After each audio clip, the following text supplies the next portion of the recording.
Okay, so this is our learning unit for our LMS Final Project. So this is Foundations of U.S. Government. It's a lesson I've taught before. I don't have all of the stuff that I used to have for this unit. My previous school used Schoology, and over the years I'd gotten it set up just the way I like it. But this one it's a cobbled together from the stuff that I've used before in their basic format. So first assignment they have is a pre-assessment. It's a simple Google form, which is great. I really love using these because it allows for rapid collection of data. So they go in, they complete this, gives me a good idea of where the class is at. It also allows me to lock out any other sites on their Chromebook while they're doing it, so I know I'm getting a good feel of what they actually know.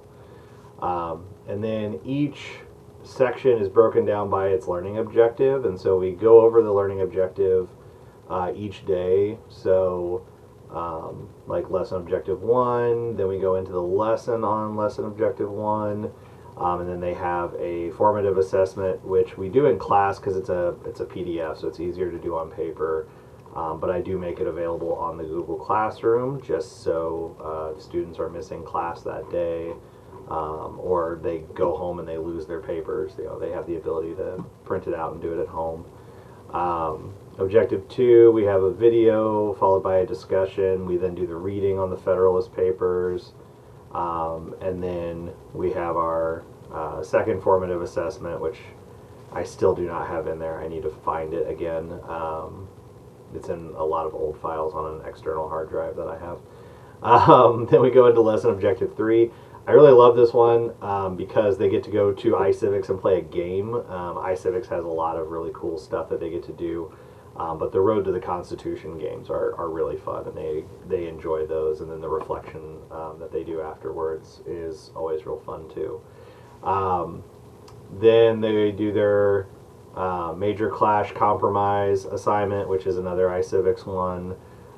We read over the Bill of Rights. This is where they get to have a little bit of fun, and they get to redesign the Bill of Rights after we've had like a full day of discussing, what all got put in the Bill of Rights, why all of that was in the Bill of Rights, what ideas we see reflected there and everything. Then they get to take the chance, like, okay, let's say you get to amend the Constitution, start over.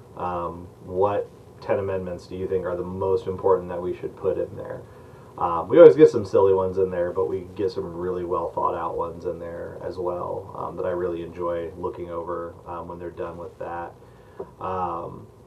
They do have one last formative assessment after they do that project, just to kind of wrap up and make sure that they understand. So again, we're utilizing a Google form, and they get to go in, complete the formative assessment, which again just kind of helps me to gather up some data on where they're at, make sure we don't need to review anything else before they go into their summative assessment at the end.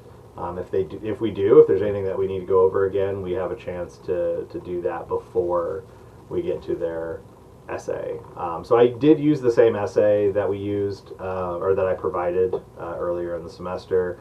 All the same criteria, same advice for how to write a strong essay, and same rubric. Use the same rubric that we've used before. So that is my learning segment for Foundations of U.S. Government, and from start to finish, pre-assessment to summative assessment.